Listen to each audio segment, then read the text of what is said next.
Have you ever been sitting in class or a meeting and you're completely engaged and suddenly you realize that you were tapping your pen, or maybe your foot was bouncing up and down, or your fingers were drumming the underside of the table? Most of us don't even realize we're doing it. But what if those little movements aren't distractions at all? What if they're actually telling us something about how the brain works? If that sounds interesting, please stay tuned.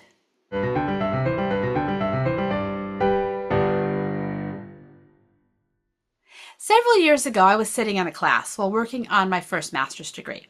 It had been a really long day. It was about an 8-hour class. The professor was really good, and the discussion and lecture were things that were fascinating, things that I was very interested in. About halfway through the lecture, I happened to glance down. Without even realizing it, I had been tapping my pen against my notebook. Not loudly or enough to bother anybody, just a simple tap, tap, tap. A quiet, steady pattern. I immediately, when I realized what I was doing, stopped tapping and set the pen down. I folded my hands in my lap. Problem solved. Or so I thought. A couple of minutes later, my foot had taken over. Now it was bouncing under the table.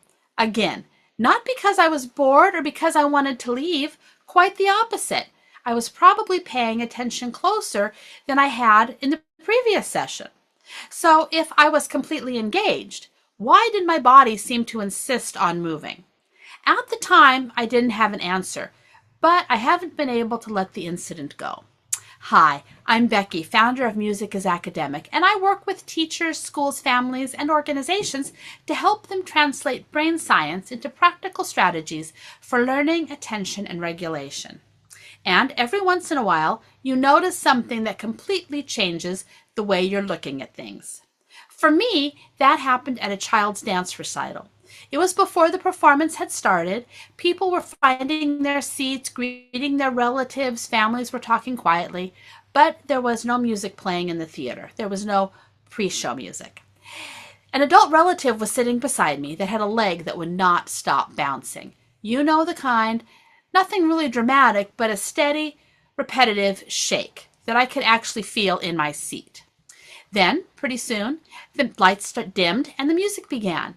The little tiny dancers in tutus took to the stage, and immediately the leg bouncing slowed down.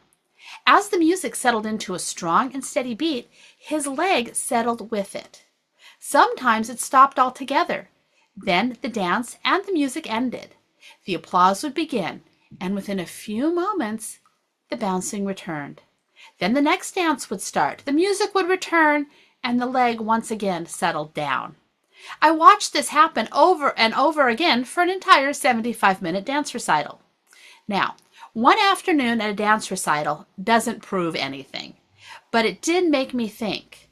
Until that particular day, I had been paying attention to the movement and that it was something to be stopped. Now, I find myself thinking about something else. When there wasn't much temporal structure in the environment, there was no music playing. His body, or rather his leg, seemed to create its own. When the environment supplied a strong, predictable beat, that self-generated movement became much, much quieter. Now, I'm certainly not claiming I witnessed some great scientific discovery, but I couldn't stop wondering, were those two things connected? Because my mind immediately went back to the classroom. You know, the children that bounce their feet and tap their pencils and rock in their chairs and just can't seem to sit still no matter what. Usually, there is not an external steady rhythm to organize themselves, organize their brains around.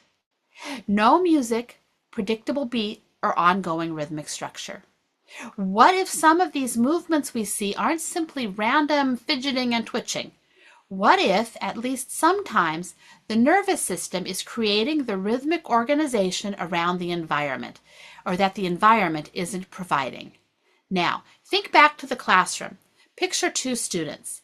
One is sitting perfectly still, eyes forward. Their hands are folded. They look like the picture of attention.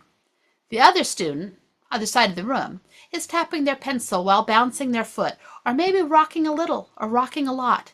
If someone walked into the room for 10 seconds and asked, which child is paying attention, most of us, and myself included until recently, would probably point to the one sitting still. But every teacher knows it isn't that simple.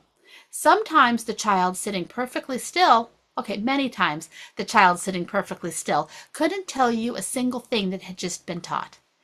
Their body had stayed in the room, but their mind had gone out to recess.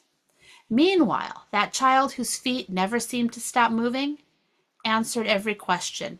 They remembered the lesson. They made the connections. They had stayed completely engaged while rocking back and forth and drumming their pencil. Think about that. Do you recall any super wigglers that you may have encountered?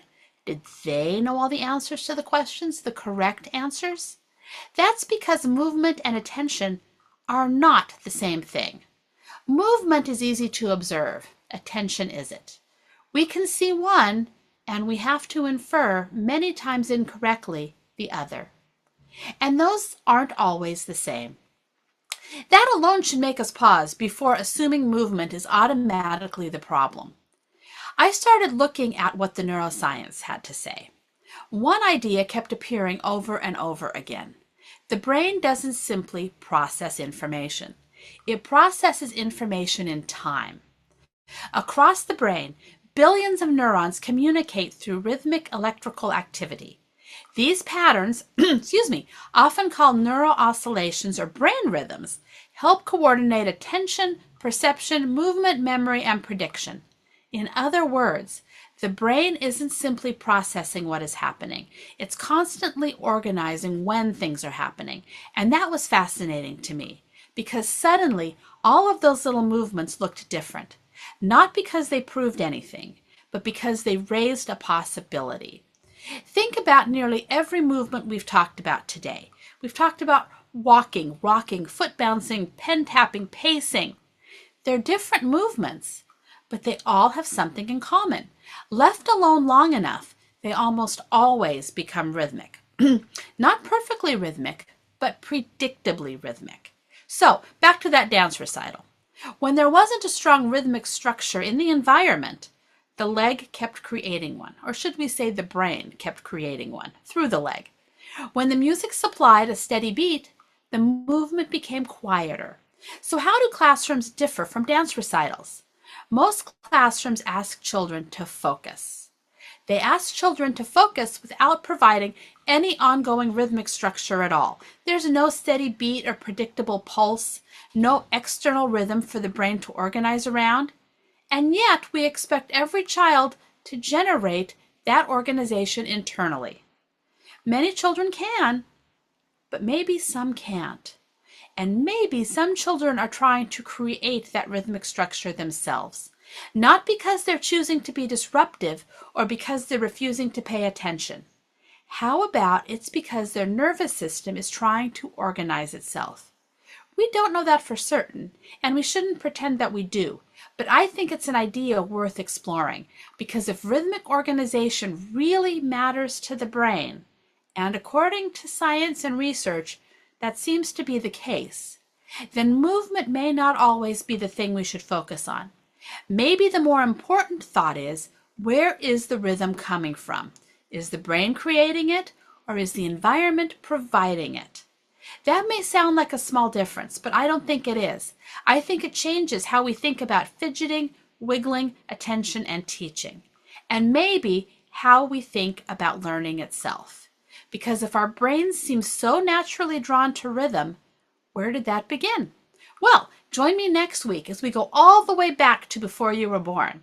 I think you'll be surprised at the answers. I would love to hear from you. When you're concentrating, what do you naturally find yourself doing? Do you tap a pen or bounce a foot or pace while you're on the phone? And here's one more thing to think about. Have you ever noticed yourself or someone else becoming calmer and more focused when music or a steady beat begins? I'd love to hear your observations in the comments. If you enjoyed today's conversation, please like and subscribe to this channel and join me next week as we continue exploring rhythm, learning, and how our brains really work. In the meantime, take care, stay safe, keep learning, and I'll see you next week.